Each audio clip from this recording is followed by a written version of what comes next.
यूहन्ना की इंजील और उसका 5वां बाब जो 47 आयत पर मुश्तमिल है। इन बातों के बाद यहूदियों की एक ईद हुई और यीशु यरूशलेम को गया।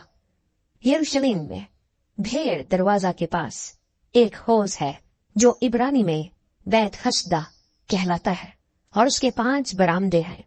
इनमें बहुत से बीमार और अंधे और लंगड़े और पजमुर्दा लोग जो पानी कहने के मुतज़े होकर पड़े थे, क्योंकि वक्त पर खुदावन का फरिश्ता हौज पर उतरकर पानी हिलाया करता था। पानी हिलते ही जो कोई पहले उतरता सो शिफा पाता, उसकी जो कुछ बीमारी क्यों ना हो।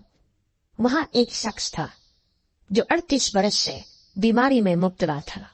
उसको यीशु ने पड़ा देखा और ये जानकर कि वो बड़ी मुद्दत से इस हालत में है, उससे कहा, क्या तू तंदुरुस्त होना चाहता है? उस बीमार ने उसे जवाब दिया, ऐ खुदावंद, मेरे पास कोई आदमी नहीं कि जब पानी हिलाया जाए तो मुझे हौज में उतार दे, बल्कि मेरे पहुंचते पहुंचते दूसरा मुझसे पहले उतर पड़ता है। यीशु ने उससे कहा, उठ और अपनी चारपाई उठाकर चल फिर। वो शख्स फौरन तंदुरुस्त हो गया और अपनी चारपाई उठाकर चलने फिरने लगा। वो दिन सबत का था। बस यहूदी उससे जिसने शिफा पाई थी कहने लगे कि आज सबत का दिन है, तुझे चारपाई उठाना रवा नहीं। उसने उन्हें जवाब दिया, जिसने मुझे तंदुरुस्त किया उसी ने मुझे फरमाया कि अपनी चारपाई उठाकर चल फिर। उन्होंने उससे पूछा कि वो कौन शख्स है जिसने तुझसे कहा चारपाई उठाकर चल फिर? लेकिन जो शिफा पा गया था वो न जानता था कि कौन है, क्योंकि भीड़ के सबब से यीशु वहां से टल गया था। इन बातों के बाद वो यीशु को हैकल में मिला। उसने उससे कहा, देख तू तंदुरुस्त हो गया है, फिर गुनाह न करना, ऐसा ना हो कि तुझ पर इससे भी ज्यादा आफत आए। उस आदमी ने जाकर यहूदियों को खबर दी कि जिसने मुझे तंदुरुस्त किया वो यीशु है। इसलिए यहूदी यीशु को सताने लगे, क्योंकि वो ऐसे काम सबत के दिन करता था। लेकिन यीशु ने उनसे कहा कि मेरा बाप अब तक काम करता है और मैं भी काम करता हूँ।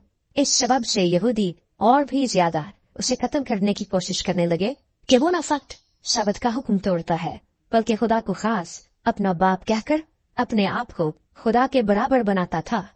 बस यीशु ने उनसे कहा, मैं तुमसे सच कहता हूँ कि बेटा आपसे कुछ नहीं कर सकता सिवा उसके जो बाप को करते देखता है, क्योंकि जिन कामों को वो करता है उन्हें बेटा भी उसी तरह करता है, इसलिए कि बाप बेटे को अजीज रखता है और जितने काम खुद करता है उसे दिखाता है, बल्कि इनसे भी बड़े काम उसे दिखाएगा, ताकि तुम ताजुब करो।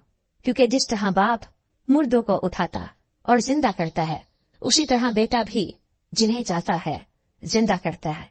क्योंकि बाप किसी की अदालत भी नहीं करता, बल्कि उसने अदालत का सारा काम बेटे के सुपुर्द किया है, ताकि सब लोग बेटे की इज्जत करें जिस तरह बाप की इज्जत करते हैं। जो बेटे की इज्जत नहीं करता वो बाप की जिसने उसे भेजा इज्जत नहीं करता। मैं तुमसे सच कहता हूँ कि जो मेरा कलाम सुनता और मेरे भेजने वाले का यकीन करता है, हमेशा की जिंदगी उसकी है और उस पर सजा का हुक्म नहीं होता, बल्कि वो मौत से निकलकर जिंदगी में दाखिल हो गया है। मैं तुमसे सच कहता हूँ कि वो वक्त आता है, बल्कि अभी है, कि मुर्दे खुदा के बेटे की आवाज सुनेंगे और जो सुनेंगे वो जिएंगे। क्योंकि जिस तरह बाप अपने आप में जिंदगी रखता है, उसी तरह उसने बेटे को भी ये बख्शा कि अपने आप में जिंदगी रखे, बल्कि उसे अदालत करने का भी इख्तियार बख्शा, इसलिए कि वो आदमजाद है। इससे ताजुब न करो, क्योंकि वो वक्त आता है कि जितने कब्रों में हैं उसकी आवाज सुनकर निकलेंगे। जिन्होंने नेकी की है जिंदगी की क़यामत के वास्ते, और जिन्होंने बदी की है सजा की क़यामत के वास्ते। मैं अपने आप से कुछ नहीं कर सकता, जैसा सुनता हूँ अदालत करता हूँ, और मेरी अदालत रास्त है, क्योंकि मैं अपनी मर्जी नहीं बल्कि अपने भेजने वाले की मर्जी चाहता हूँ।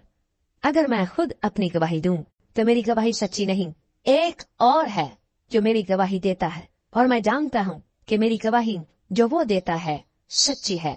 तुमने यूहन्ना के पास प्याम भेजा और उसने सच्चाई की गवाही दी है, लेकिन मैं अपनी निस्बत इंसान की गवाही मंजूर नहीं करता। तो भी मैं ये बातें इसलिए कहता हूँ कि तुम निजात पाओ। वो जलता और चमकता हुआ चिराग था और तुमको कुछ अरसे तक उसकी रोशनी में खुश रहना मंजूर हुआ, लेकिन मेरे पास जो गवाही है वह यूहन्ना की गवाही से बड़ी है, क्योंकि जो काम बाप ने मुझे पूरे करने को दिए, यानी यही काम जो मैं करता हूँ, वो मेरे गवाह है कि बाप ने मुझे भेजा है, और बाप जिसने मुझे भेजा है उसी ने मेरी गवाही दी है। तुमने ना कभी उसकी आवाज सुनी है और ना उसकी सूरत देखी, और उसके कलाम को अपने दिलों में कायम नहीं रखते, क्योंकि जिसे उसने भेजा है उसका यकीन नहीं करते। तुम किताब मुकद्दस में ढूंढते हो क्योंकि समझते हो कि उसमें हमेशा की जिंदगी मिलती है, और ये वो है जो मेरी गवाही देती है। फिर भी तुम जिंदगी पाने के लिए मेरे पास आना नहीं चाहते।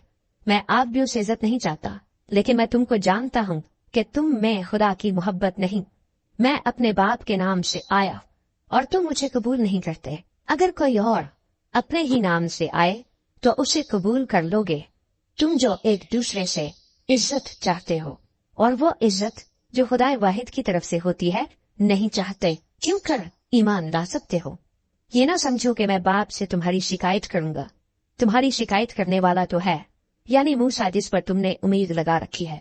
क्योंकि अगर तुम मूसा का यकीन करते तो मेरा भी यकीन करते, इसलिए कि उसने मेरे हक में लिखा है। लेकिन जब तुम उसके नविश्तों का यकीन नहीं करते तो मेरी बातों का क्यों कर यकीन करोगे।